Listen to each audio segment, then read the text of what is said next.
reflect the views and opinions of 8 News Now or Nexstar Media Group. I think there's been a big wake-up call. Tonight on Politics Now, from school safety to teacher vacancies, we talked to the head of CCSD's teachers union about getting ready to go back to class. So there's just a lack of leadership and involvement in day-to-day running in the court system.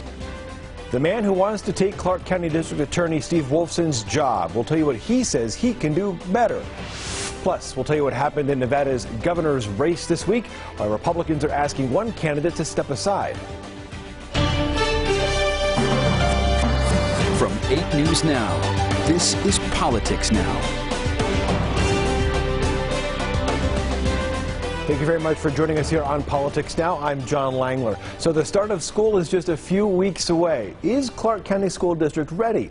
Well, this week we spoke with the head of the Clark County Education Association, John Velardita. I asked the union leader about the upcoming school year. Let's just talk about what the expectations are from your end for the beginning of another school year. Well, we are working with the district to make sure that we fill these positions that need to be filled so that classrooms have licensed professionals, and where they don't, they have at least a competent professional substitute in place so that we start the school year as best as possible. We're looking to make sure these schools are safe, given a lot of issues that have emerged just this past year around the safety issue. The COVID precautions that the district had in place in the past, they've been modified somewhat going into this school year, but they're still there. What is the vacancy rate right now? How short is CCSD? Well, I think they went into this school year with a little over 1,400 vacancies, okay? And I think the district is probably close to 91, 92% filling those vacancy numbers as of this moment that we're talking. For example, today they have a new hire orientation with educators. They will continue to hire as the school year goes on, but I think they're proceeding to fill those vacancies. Will they fill all of them when the school year opens? No. That's why we'll have a need for substitutes. Are you concerned, or should parents be concerned with the amount of vacancies within the district? I think every parent should be concerned about what their classroom is going to look like for their student, whether or not they have a licensed professional or substitute. I can tell you we've just adjusted the starting salary for teachers. It's over $50,000. It's made a big difference in the district's effort to recruit, so we've seen a spike in hiring. So my message to parents is that, you know, I think we're trying to work through the challenge. Just this week, the school district announced the addition of cameras on buses as a way to sort of help with school safety issues. Is it enough? What else should the district be doing? Well, if anything ever happens, you'll find somebody who will say it's not enough, right? I think there's been a big wake-up call that we have to make sure that these campuses, these buses, these classrooms have secure environments that are safe for both educators and students. We've seen a rise of violent behavior in this school district, and culminating in the heinous crime that occurred at El Dorado. I think the measures that the district is taking right now are the right ones, and it's in the right direction. I think it's not a light switch solution, though. I think we're talking 370 schools, 300,000 kids. I think the district is on the path addressing the high need areas first and foremost. We're comfortable with that. Is it enough yet? No. Legislative sessions on the horizon. What are some of the priorities for Ccea? Funding. As usual. Well, it's more than as usual. The last legislative session passed a new funding formula. And it's based on student needs and equity, and it needs to be funded on an annual basis of $200 million more. And so that's going to be a challenge in the legislative session. If there's not resources, we can't talk about things like improving safety, things like having the appropriate staff in these schools. You know, we got a big bump with federal dollars. That's what's been paying for some of this stuff. We need ongoing revenue, and most of that comes from the state. So that's a priority for us. End of the last school year, I think there was a perception in the community about acrimony at CCSD, on the board, with administration, with teachers, and that hasn't really gone away. It's been quiet for the last couple of months. It's been summer, obviously. How would you describe just the lay of the land from your point of view at CCSD right now, your ability to work with Dr. Jara and his team, to work with the school board members, and what you're hearing from teachers heading into this new school year. So I would describe our relationship with administration as issue-based. It's very frank and honest and transparent. In other words, we don't try to get into the politics that might be seen on the school board. With the administration, it's about, hey, we have vacancies, how do we resolve it? We have safety issues, how do we resolve it? How do we try to retrieve lost education as a result of the COVID experience for all these kids, as well as dealing with the challenges our educators have, whether they're overworked and don't have the appropriate resources, or they themselves have had some, mental health issues because of the stress of COVID. We have an honest and, I think, transparent issue-based relationship with administration. With the school board trustees, I think that's a work in progress. I mean, we've been advocates since the last legislative session to look for a fix where we can have a much more efficient and competent and student-focused governing body here. We're going to pursue that. You can also hear Mr. Velardita's response to the ongoing idea of breaking up Clark County School District. The full interview is available at 8newsnow.com. A rent control initiative up in North Las Vegas may not make the ballot after all, although city council members could take up the issue again next week. This is a measure supported by the Culinary Union. It says it did turn in enough signatures to qualify based on the 2019 general election voter numbers. North Las Vegas' city clerk used the number of voters from this year's primary just back in June. And on that basis, the city says the union did not turn in enough signatures. At the heart of this disagreement, an interpretation of the Nevada Constitution, the Culinary Union's attorney has asked the city council to take up this issue on Wednesday.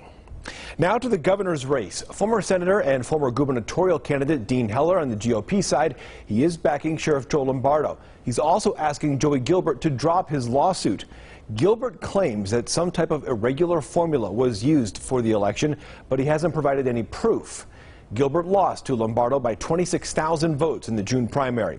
Heller wants Gilbert to drop the lawsuit, and he says quit damaging the reputation of the Republican Party. Heller says the GOP now needs unity to defeat Governor Sisolak.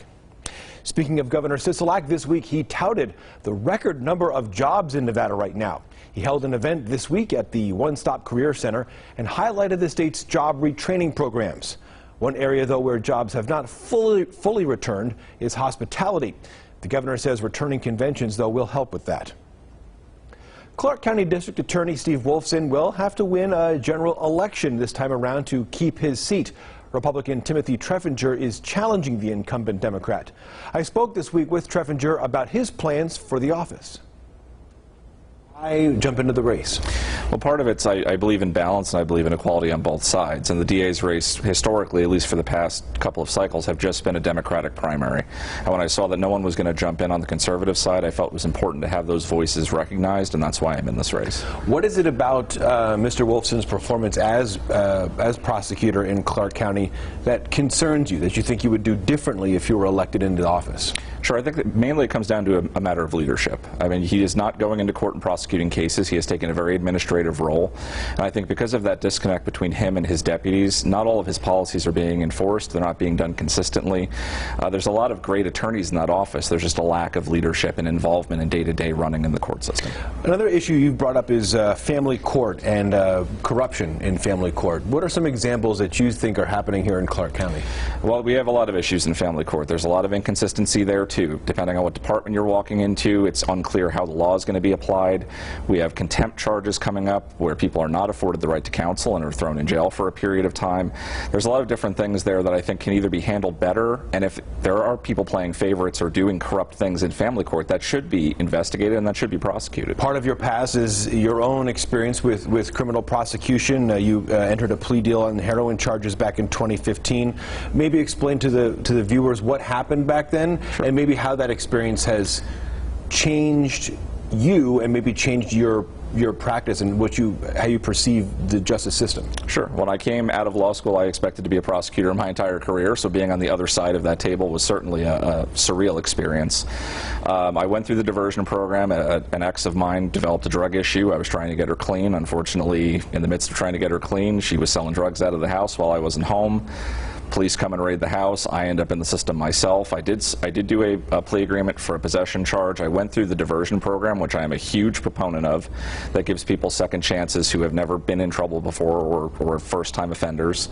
Had my case dismissed, but I think it gives me an appreciation of both sides of the table. Not only have I been a prosecutor and a criminal defense attorney, I've been a defendant. I understand what that process is like. I understand the benefits of those programs and giving people, certain people, chances, because probation, in my opinion, isn't hard if you follow the rules, and I think everybody deserves a second chance, but you know, if you can't work within that system, the prison is always there for you. So I am hard on crime. I just believe in diversion programs. You talked about the diversion programs and so forth. There's some specialty courts in Clark County. We've got the drug courts, veterans courts, for example. Should those continue? Do you think those are successes? Yes. Veterans court in particular, I think, is incredibly important. Those people go through things and experience trauma that most of us everyday people who have never been in the military would never understand. I think that court in particular is very important. Drug court is incredibly important. Drugs are wreaking havoc on this county. It's part of the reason that our crime rate is so high, and trying to get people clean so that they don't keep going back through the system over and over again is an incredibly important thing. I think those programs could be expanded without going too much into taxpayer pockets, and I believe that everybody should have access to those programs. Right now the DA's office is kind of gatekeeping. Everyone should be able to apply. It shouldn't be which prosecutor you get decides what program you can go into. You can watch more of our interview with Mr. Treffinger, including what he thinks about the death penalty, at 8newsnow.com. Are we in a recession or not? Next on Politics Now, steps the federal government is taking to slow down inflation and the debate over what actually counts as a recession. Plus, holding rental companies accountable. Congress calls out one of Nevada's biggest for its treatment of tenants. Politics Now.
Toyota, let's go places. Welcome back to Politics Now. Nevada Democrats are still waiting to see if the Silver State gets to pick a presidential candidate first in 2024. At their last meeting, the Democratic National Committee floated the idea of having Nevada and New Hampshire's primary on the same day. The Congressional Hispanic Caucus and the Latino Victory Fund have both endorsed Nevada going first in the primary schedule. A first vote on who will go first, that is scheduled to take place the first week of August, which is next week. A final decision is expected in the next month or so. All right, Congress is considering a bill which allows Medicare to set drug prices. Nevada Senator Catherine Cortez Masto says ads being run against the legislation and against her are misleading. This ad incorrectly claims that I support a bill that would strip $300 billion from Medicare. This couldn't be further from the truth. What I do know is that the ad is a deliberate lie. So this ad the senator is talking about is from a dark money group called American Prosperity Alliance. It refers to a portion of President Joe Biden's Build Back Better plan, which deals with prescription drugs. It would let Medicare directly negotiate prescription prices with drug companies. The Congressional Budget Office estimates it would save $288 billion over 10 years. Senator Cortez Masto's office says that money will be used to cut out-of-pocket costs on Medicare Part D and continue Affordable Care Act tax credits. This week, the Federal Reserve announced it will raise interest rates for the 4th time this year. The move is designed to help curb inflation and fight off a potential recession. Washington, D.C. correspondent Rashad Hudson reports. Interest rates are headed up again. For the 4th time since March, the Federal Reserve is raising interest rates, this time by 3/4 of a point. These rate hikes have been large and they've come quickly, and it's likely that their full effect has not been felt by the economy. This will impact people buying cars, houses, or taking out a loan. Fed Chair Jerome Powell says the increase is necessary to slow the economy and reduce the 9.1% inflation rate, the highest in nearly 40 years. We didn't expect a good reading, but this one was even worse than expected, I would say. Powell aims for inflation to be around 2%. While the White House argues that the U.S. is not headed for a recession, Senate Republican leader Mitch McConnell doesn't believe it. Clearly, something isn't adding up. House Republicans like Louisiana Congressman Steve Scalise say President Biden's policies are driving up inflation. Joe Biden won't look the American people in the eye and admit that his programs have failed. Chairman Powell says there will likely be another rate hike in September. How much depends on what's up with inflation. We need to see inflation coming down. That was Rashad Hudson reporting. It was the second straight quarter of negative GDP growth as well. That has been a marker of a recession in the past. A Clark County lands bill introduced by Senator Cortez Masto is not moving forward.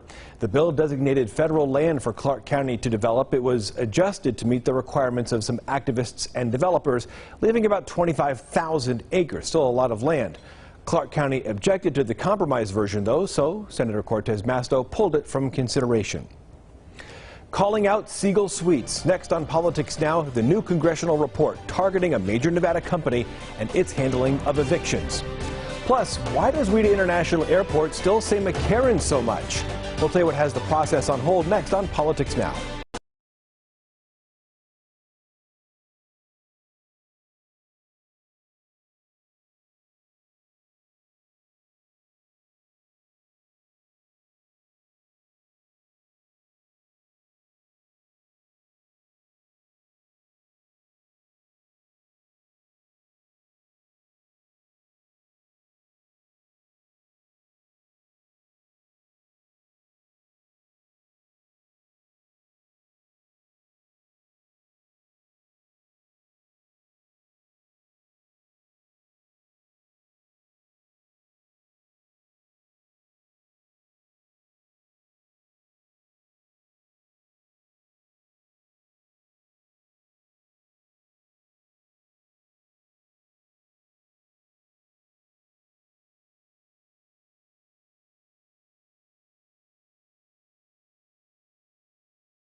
Monday live at 11 on 8 News Now. You're watching Politics Now. A group of Republicans say they are backing Democratic Attorney General Aaron Ford's re-election campaign. Former state GOP chairwoman Amy Tarkanian, former Congressman John Porter, lobbyist Mike Hillerby, and former state Senate Majority Leader Michael Roberson are all involved in this. Ford's Republican opponent is attorney Ccea Chatta. She's best known for suing the state over COVID regulations. This group of Republicans says Ford has a track record of delivering for Nevada. Tenants kicked out while a corporation profits. That's what federal lawmakers are saying that happened right here in southern Nevada. The 8 News Now I-Team's Vanessa Murphy has more on a scathing report about a major landlord in southern Nevada.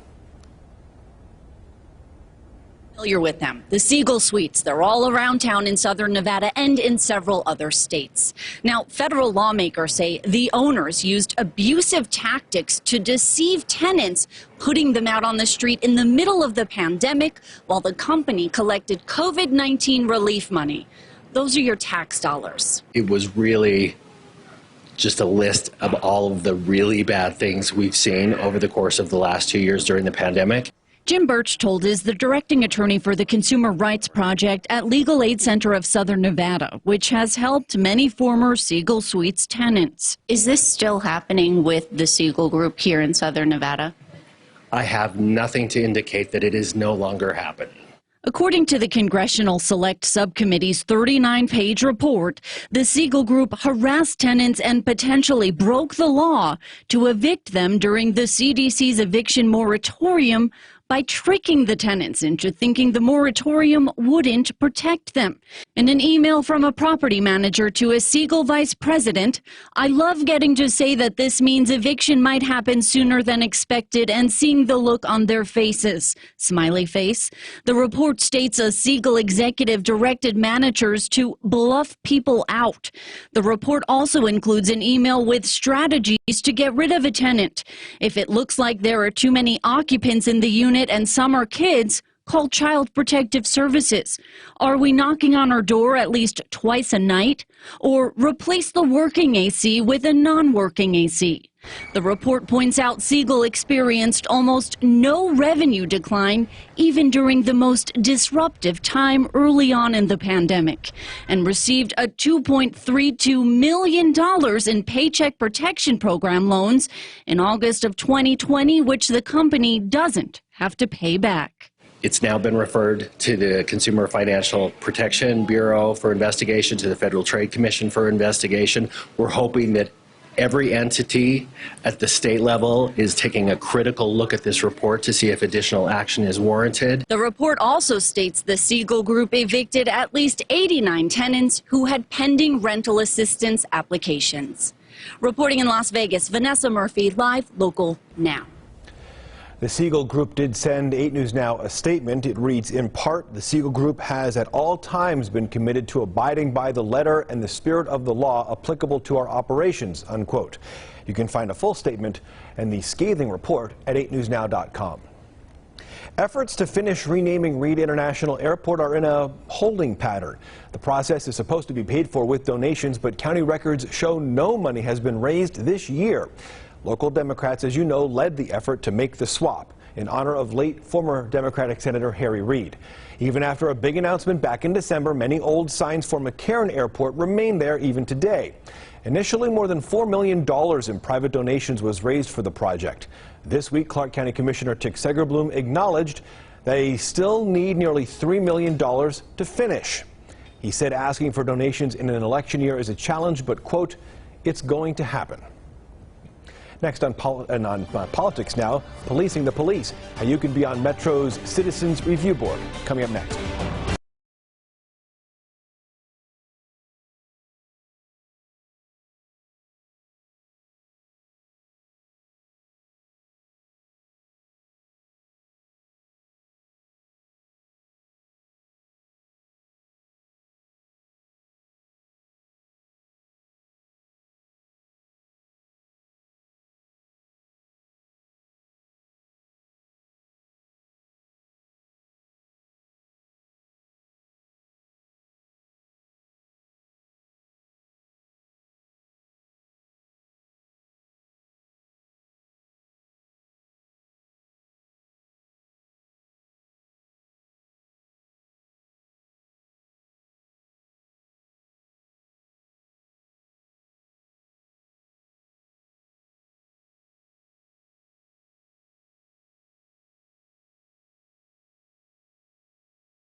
Chase, make more of what's yours. You're watching Politics Now. Clark County is looking for people to be on Metro Police's Citizens Review Board. The group reviews complaints and internal affairs investigations filed against local officers. The board has 25 members. Terms are 3 years. They're voluntary. They're unpaid. We have a link to apply if you're interested, though, at 8newsnow.com. Next week in What to Watch, more back-to-school events. Clark County School District is wrapping up summer classes, of course, and teachers and support staff will head back to their campuses to get ready for the new school year. And once again, class starts at CCSD August 8th, which is coming very quickly. That'll do it for us here on Politics Now. We thank you so much for watching. You can stay up to date online with all the political news at 8newsnow.com. Have a good week. We will see you back here on Saturday. Take care.